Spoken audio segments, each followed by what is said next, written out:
بسم الله الرحمن الرحيم.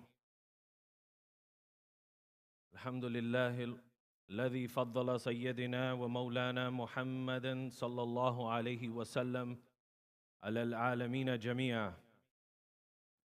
وأشهد أن لا إله إلا الله وحده لا شريك له. وأشهد أن سيدنا وسندنا وحبيبنا ونبينا ومولانا محمدا عبده ورسوله صلى الله تعالى عليه وعلى آله وأصحابه وأزواجه وبارك وسلم. أما بعد، فقد قال الله تبارك وتعالى في القرآن العظيم بعد أعوذ بالله من الشيطان الرجيم بسم الله الرحمن الرحيم. قلنا يا نار كوني بردا والسلام على إبراهيم. آمنت بالله صدق الله العظيم وصدق على رسوله النبي الأمين الشفي الكريم. ونحن على ذلك لمن الشاهدين والشاكرين والحمد لله رب العالمين. ببركة إن الله وملائكته يصلون على النبي يا أيها الذين آمنوا صلوا عليه وسلموا تسليما. Do we fall together? Allahumma salli wa sallim wa barik ala Sayyidina Muhammad كما تحب وترضى بأن تصلي عليه صلاة وسلاما عليك يا حبيبي يا رسول الله صلى الله عليه وسلم. بسم الله الرحمن الرحيم. All praises are due to Allah subhanahu wa ta'ala, our creator, our khaliq, our malik. An abundance of durood and salawat upon the best of creation, the crown and jewel of creation, Muhammad Mustafa sallallahu alayhi wa sallam, his noble family, blessed companions, and honorable wives. Respectable ulama kiram, hufaz kiram, honorable elders, lovable youngsters, Assalamualaikum wa rahmatullahi wa barakatuh. We give shukr to Allah subhanahu wa ta'ala for this blessed month of Dhul Hijjah that we are in. These auspicious 10 days and 10 nights that Allah has bestowed upon the Muslim Ummah. We give gratitude to Allah subhanahu wa ta'ala, and we pray that we can make the most of these 10 days of Dhul Hijjah. Ameen ya Rabbil Alameen. When we think of Dhul Hijjah, the blessed month, 4,000 years ago, a great man walked this earth. And 3,000 years after he had left this dunya, his sunnah was adopted by his son. And 1,400 years after that, we are still practicing the sunnah of Allah subhanahu wa ta'ala's Khalil. One of the greatest men to walk this earth, one of the favorite creations of Allah subhanahu wa ta'ala, Abu Anbiya, Sayyiduna Ibrahim Khalilullah. I have the utmost honor on speaking about Sayyiduna Ibrahim alayhi salatu salam today, but obviously his entire life is too long to describe. I will take little bits, inshallah, and share with you. I start with the blessed birth of Sayyiduna Ibrahim. Now when Allah subhanahu wa ta'ala picks his khas man to spread his way, everything about him, Sayyiduna Ibrahim, was special. When Allah subhanahu wa ta'ala picks his Anbiya, his Rasul, everything about them is special and unique, different than you and I. Oftentimes we say, oh, they're like me and you. Let me tell you the difference between you and Sayyidina Ibrahim Khalilullah. Sayyidina Ibrahim grew up in an era where they worshipped a man and called him a god, na'uzu billah. He was a tyrant ruler whose rule started from Maghrib and ended in Mashriq.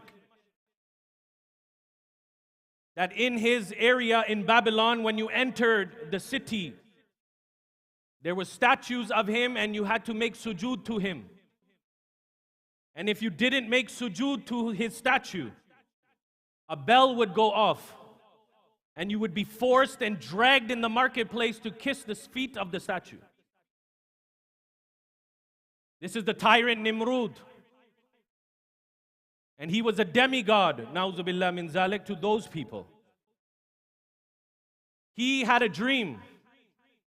And in his dream, he saw that a man would rise up from his nation. And he would overtake the rule of Nimrud. So he woke up and he called his advisors. And he said, I had this dream, what should I do? As a king has advisory committee, he asked the advising committee, what should we do? I had this dream. So they advised him and they said, every pregnant woman, kill them. So they killed the child. And every child who is below the age of 15, slaughter them. And those who are older men, from 15 to 30 years old, put them in jail. That is exactly what Nimrud did. Every pregnant woman in Babylon at that time was killed. Every young man was killed. And everyone who above the age of 15 to 30 was put in jail. The fear that the man from Babylon would come and uprise and take over the army, take over the rule of Nimrud. But when Allah subhanahu wa ta'ala, nobody can overtake Allah subhanahu wa ta'ala and His rule. So when Allah subhanahu wa ta'ala wants to protect His Khalil, Sayyiduna Ibrahim, his blessed mother, when she conceived Sayyiduna Ibrahim, and Sayyiduna Ibrahim was in the stomach of his blessed mother, it didn't matter from month number 1 to 9 months in the stomach, her stomach stayed completely flat.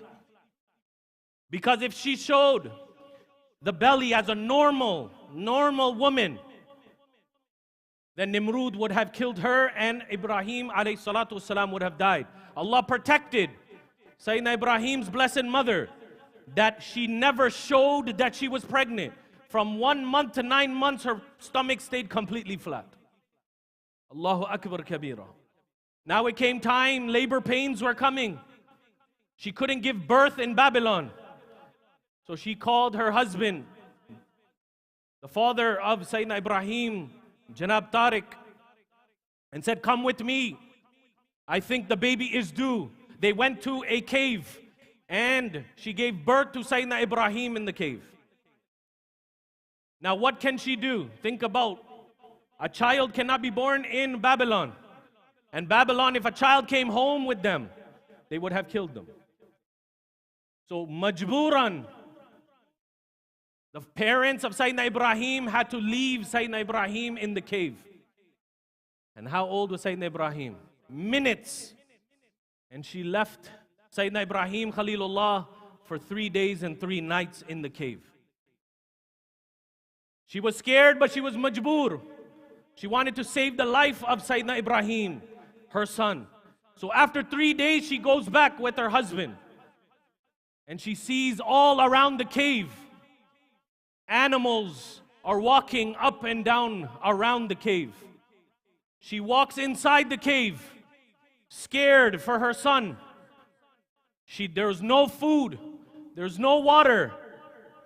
When Allah wants to protect His Khalil, when they walk into the cave, they see Sayyidina Ibrahim is sucking on his thumb. And when they removed the thumb, milk was coming out from the thumb of Sayyidina Ibrahim Khalilullah. Allahu Akbar Kabira.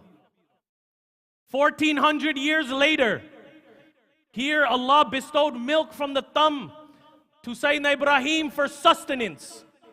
1400 years later, his grandson, Janab Sayyidina Muhammadur Rasulullah sallallahu alayhi wasallam, his companions drank water from his blessed fingers.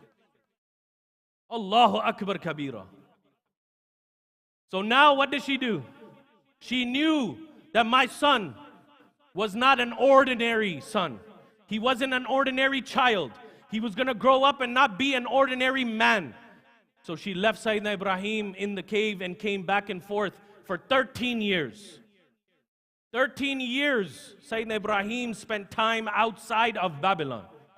Until one day he said to his blessed parents, He says, I want to come home with you.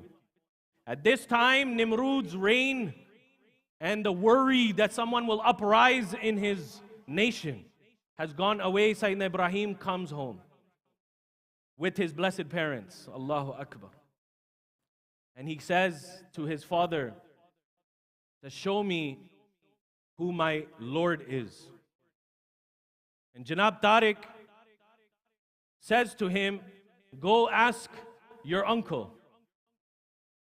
Go ask your uncle, Azhar, who is mentioned in the Quran. Ye galat fahmi na ho jaye. Azhar was the chacha he was the uncle to Sayyidina Ibrahim. And he worshipped idols. He made idols. And he said, he goes, these idols that I have here, these are your lords. Sayyidina Ibrahim would take those and put them into muddy water and drop them into this pool of muddy water. And he would say, Alan, come purchase these gods that you call gods, these dirty gods who can't even save themselves. He said, these are the people that you follow and you believe in, who can't even save themselves from drowning. So one day what happens? A big festival in Babylon. And everybody goes to this festivities and this festival. Sayyidina Ibrahim stays back. And Allahu Akbar starts to break every single idol with an axe. Smashes the head of one. Smashes the arms of another. Breaks them in half to another. And one big tall one, he leaves that one alone. And he takes the axe and he puts it around the neck of that axe. And he waits. And he waits. And everybody starts to come back. And Sayyidina Ibrahim, Khalilullah, is watching and smile on his face. The first thing they said, who has done this to our gods? Who has done this to our gods? And Sayyidina Ibrahim was asked, oh Ibrahim, do you know who has broken the gods? Who has killed our gods? Sayyidina Ibrahim says, is that a God who can be killed? You call these people your gods but could not save themselves. Ask that one with the axe around their neck, maybe he did it. And they said, don't be silly, Ibrahim. You know they can't talk. You know they can't give answers. Sayyidina Ibrahim says, a God who can't speak, a God who cannot speak to his people. You believe in him. You believe in them. And Sayyidina Ibrahim says, I smashed those gods. Your gods I smashed because they couldn't save themselves. He started to throw them into the Nile River. He threw them into the Euphrates. And he says, if you are God, then save yourselves and I will believe in you. Allahu Akbar. This imtihan had to happen. Sayyidina Ibrahim's dalil to the people had to be of such for them to omit that their gods cannot speak. Their gods cannot answer them. Na wo bol sakte hain, na wo madad kar sakte hain. He had to prove that you are believing in mud and clay instead of that ilah that cannot drown in water, that no one cannot be killed, that answers your prayers when you ask for them. Allahu Akbar. Sayyidina Ibrahim Khalilullah was by himself. One man ummah. The Prophet ﷺ says, my father Ibrahim alayhi salam was the greatest example for Allah's imtihan and passing the test of Allah subhanahu wa ta'ala. What happens now? Sayyidina Ibrahim was taken to the court of Nimrod. And he enters into the court of Nimrod and he says, who is this you have brought? And Azar tells Nimrod and said, this is the man who has killed our gods. This is the man that does not do sujood to your statue. This is the man that doesn't consider you a demigod. This is the one, Ibrahim. So Nimrod asked him, Ibrahim, why? He says, I believe in the God that you cannot see. I believe in the God that sustains me. I believe in the God that runs this world. I believe in that ilah. He says, what is different between your God and me? Sayyidina Ibrahim says, my God gives life and takes life. So the Jahiliyyah of Nimrud, he says to his army, he says, go get 2 people from the jail. And he asks, and he says to the one who was imprisoned, says, when are you supposed to be free? When is your sentencing up? He says, I will be free in 1 year. As an example, I'm giving you. He says, go, I free you today. And the other one, he asks the same question. When is your sentencing up? He says, I will be free tomorrow. And he kills that man. And he says to Ibrahim, see, I gave one person life and I took somebody else's life. I can give life and I can give death. Allahu Akbar. So Sayyidina Ibrahim, he says, I have to be a different way with him. And what does he say? Sayyidina Ibrahim, Allahu Akbar. My Khuda raises the sun from the west and sets it in the east. If you are Khuda, raise it from the west and raise it from the east and set it in the west, and I will believe in you. And Ibrahim knew, Sayyidina Ibrahim knew that he couldn't do it. So Nimrud ordered right there in front of his people, embarrassed by what Sayyidina Ibrahim challenged him on. And he says, take Ibrahim and put him in jail, and he will be punished for the rest of his life. Zati ban gaye. So what did he order? Nimrud orders the people of Babylon, he says, start to collect wood. And they build a fire. One narration, 23 stories high. One narration, 30 stories high. Think about our apartment buildings around the area. 23 stories high fire. For 1 month they started adding. People of Babylon were making mannat to Nimrud. I will give this much wood if you give me so and so, because he was their God. And people added and added 1 month worth of wood, and the fire grew 23 stories high. They built a catapult to put Sayyidina Ibrahim on this catapult, tied him up, and rested him on his catapult for his last words. It was a death sentencing. And Allahu Akbar. That was happening on the ground. What was happening in the skies? The malaika. Allahu Akbar. Ibn Arabi rahimahullah ta'ala writes tafsir about this Ayatul Mubarak that I mentioned in my khutbah. And he says the malaika were shocked. They said, Ya Allah, this is your Khalil. Is this how everything is going to finish with your khas banda? And Allah subhanahu wa ta'ala's voice came from the ghaib to the malaika. Said, oh Jibreel, go and take Mikail and Israfil and go ask my Ibrahim if he needs your help. And Sayyidina Israfil comes and says, oh Ibrahim, tell me how I can help you.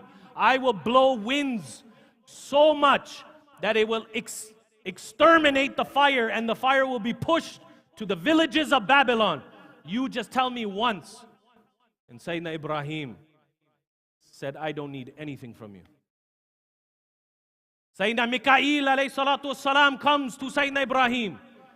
And he says, oh Ibrahim, tell me, how can I help you? I will make it rain so much that it will exterminate the fire and cause floods in Babylon. Just ask me once. And he says, I don't need anything from you. And then Jibreel comes, the Archangel Gabriel, Allah's favorite malaika, the Sardar of all the malaika. He says, oh Ibrahim, tell me, what do you need? Let me help you. And he says, I have one question, oh Jibreel. Who built this fire? And he said, Nimrud. He says, who put it in his head to build this fire? He said, Allah subhanahu wa ta'ala. He said, then Allah knows his Khalil is in this state. And if Allah subhanahu wa ta'ala knows, and he is razi that I am here and about to be thrown into the fire, then tell Allah that his Khalil is razi with his Rabb's decision. Where will you meet someone like this? Allahu Akbar. And the catapult extinguishes, flings Sayyidina Ibrahim into the fire. Then Allah subhanahu wa ta'ala orders the fire. قُلْنَا يَا نَارُ كُنِي بَرْدًا وَالسَّلَامٌ عَلَى Ibrahim. And he says to the fire, be peaceful and be cool upon Ibrahim. Don't let even dare to touch my Khalil. And for 40 days and 40 nights, Sayyidina Ibrahim stayed in the fire. And not one hair on the blessed body of Sayyidina Ibrahim was burnt, let alone his body. The protection around the fire of that 23-story high fire was because if Sayyidina Khalil would have left this dunya and died in that fire, then you, my brothers, would not have Muhammad Rasulullah sallallahu alayhi wasallam. You would not have the ability to call yourself Muslim. You will not be in the ummah of Muhammad Rasulullah sallallahu alayhi wasallam. So he says, "Qulna ya naru kuni bardan wa salamun ala Ibrahim." Be salamati hoja upon Ibrahim. Allahu Akbar. My brothers, there's a maqam, and often people use this saying, that I am razi with whatever Allah is razi with.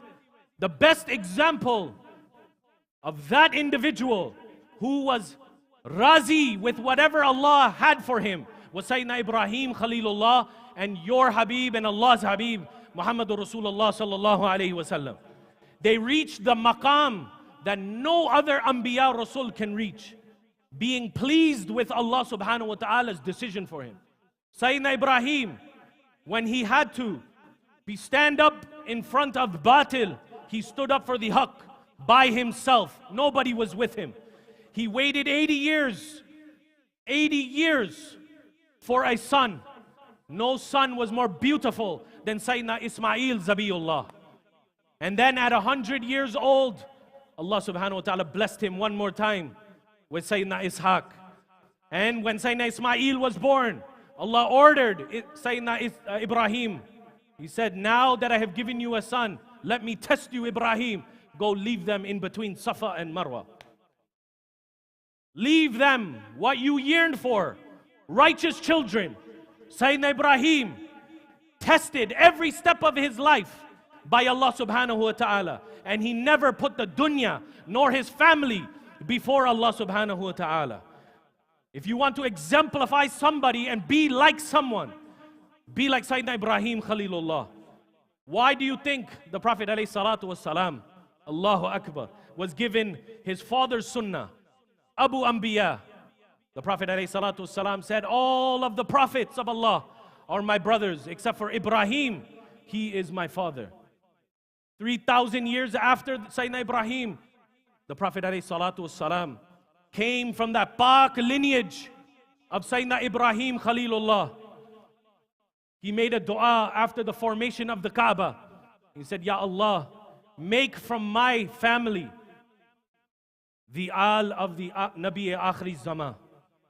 Allah subhanahu wa ta'ala, every dua that Sayyidina Ibrahim asked for, Allah subhanahu wa ta'ala fulfilled every single dua.